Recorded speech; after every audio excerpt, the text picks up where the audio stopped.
Hey guys, let's see how to format an SD card for the Tapo C310. I have the camera back there close to the window and I'm going to connect the camera to the power, right?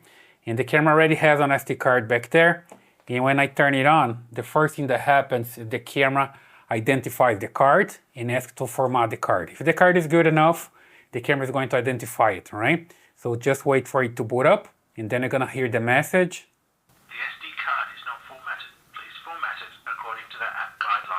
Okay, so as you can hear, it asks to format SD card. If I come here to the app to connect to the camera, I have a chance to format SD card from here, okay?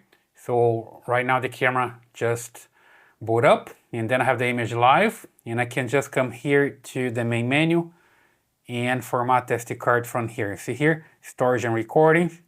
And here I see the card's unidentified, which means the card's there, but it's not formatted yet. So I just come down here, click on Format microSD card, confirm, and wait for it to finish, right?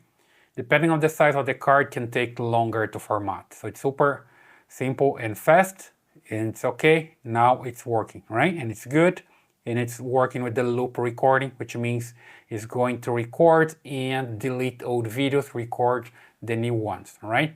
So hope that helps. That's the way you can format an SD card on a Tapo C310 or any Tapo camera. I hope that helps. Leave your comments, subscribe to this channel, and I see you in the next one.